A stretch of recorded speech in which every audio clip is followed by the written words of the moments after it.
That's why they're surveilling. That's why they're admitting they're surveilling now, because they know they've committed crimes. They know they're run by crooks, and they are scared. Yes, but what we have to do is understand our power to change this.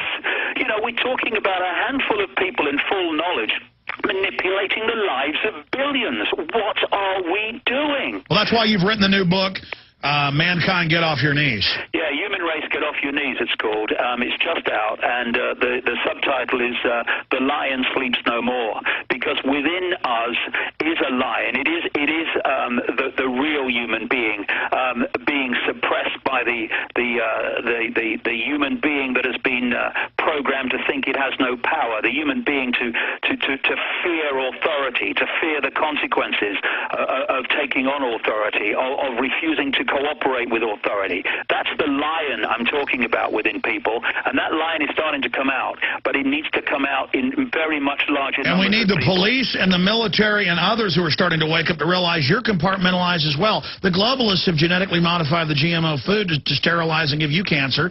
They add the chemicals of the water to sterilize you and give you cancer. We have all the government documents we've covered. Even Fox News reported yesterday that Maryland has banned the bisphenol A that they're putting in the plastic products that does sterilize men. I mean, the White House science czar admits they're doing this. You are under attack, too. And David, you've talked about compartmentalization. We need to get the police and military to realize, even if they consciously see themselves as on the winning team and part of the New World Order, they're not. They are seen by the New World Order as an even bigger enemy than the general public in the globalist documents we've gotten. This is a point I think is very important to stress to those in uniform and to those in the dark suits in government who are serving this system while not actually instigating it, they're serving it.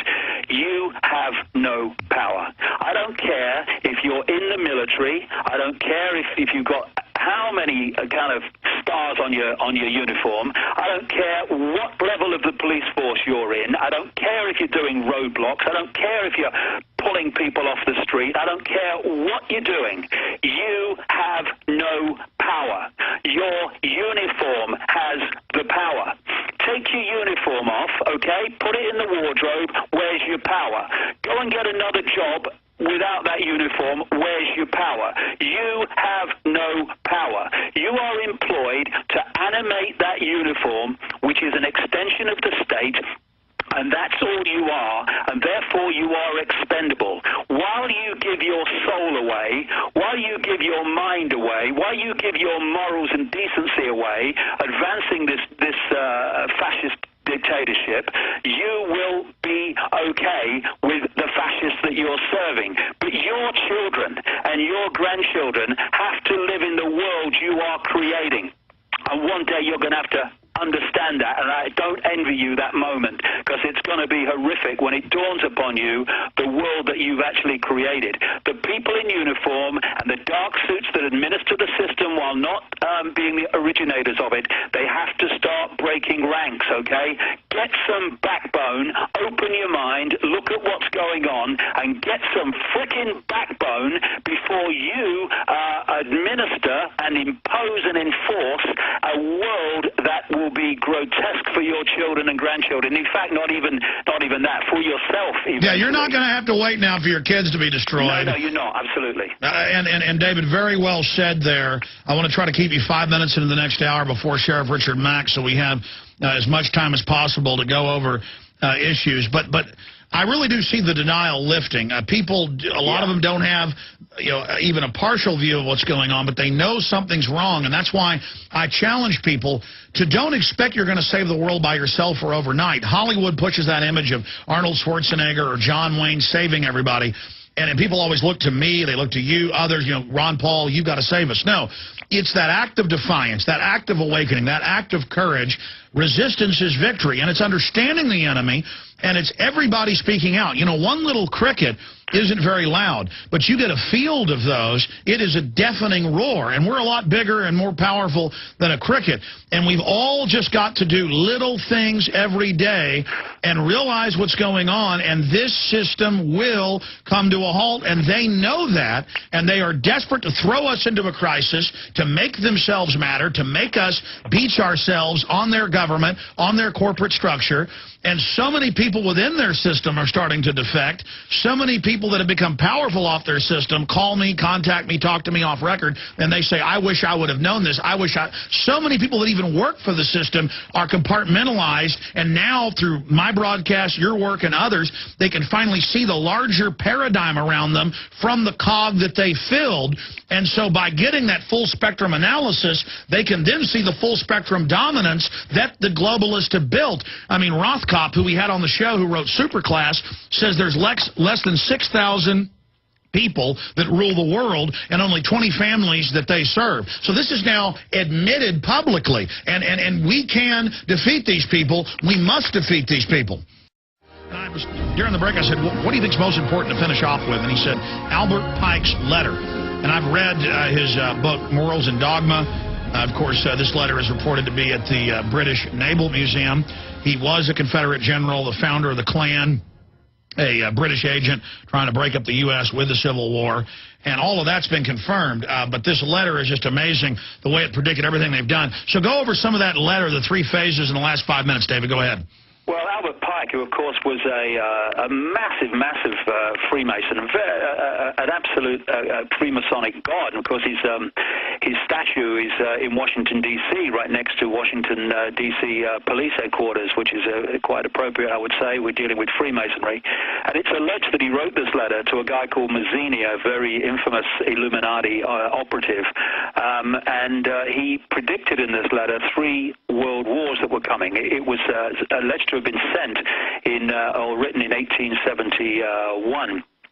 And the First World War, he talks about the overthrow of the Tsars in Russia and making the country a fortress of atheist communism, etc.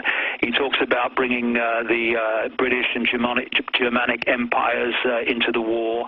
The Second World War must be fomented by taking advantage of the differences between the fascists and the political Zionists, and talks about things that happened then. But the point that it leads to is the Third World War, which really, I mean, I've been saying for years that's the plan, which it is. And the description in the letter of the Third World War is absolutely describing the period we're going through now.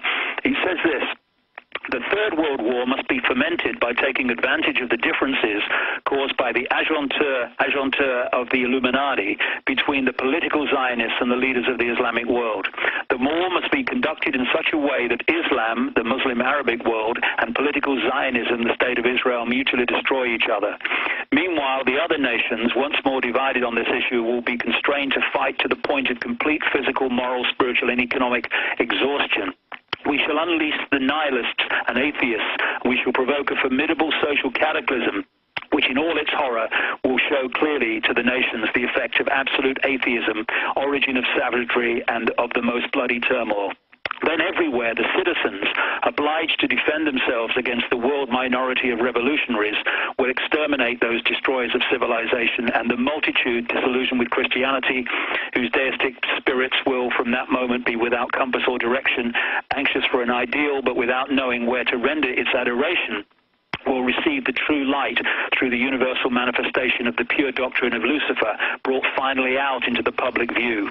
This manifestation will result from the general reactionary movement, which will follow the destruction of Christianity and atheism, both conquered and exterminated at the same time. And he talks about the fact that they're going to make, in effect, the global society so full of turmoil, so full of upheaval, that the people will turn to the few, the cabal, and say, save us from it, and the cabal will then say, well, to do that, we must do this. And we know in 1919, these are confirmed, Lord Milner repeated it about creating a Germanic superstate to start a new war, and we know they used World War I for the League of Nations. We have the Carnegie documents about World War II being engineered. I mean, this is real.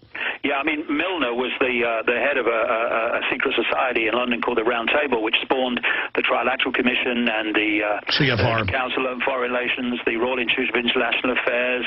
It spawned, of course, the Club of Rome, the Bilderberg Group eventually. And David, we're almost out of time. Do you agree? House of Rothschild is at the absolute center of this in the human world, if you like. And David, we're almost out of time. You've agreed to come back on sooner rather than later. I'd like to get you on the next month because a quickening is happening. But do you agree briefly, we are on the cusp of what could be World War III? They are pushing us in that direction. Oh, exactly. That's always been the plan. 3 world wars to change the world to a global fascist dictatorship. We do not have to play their game. It's time to say no. No more.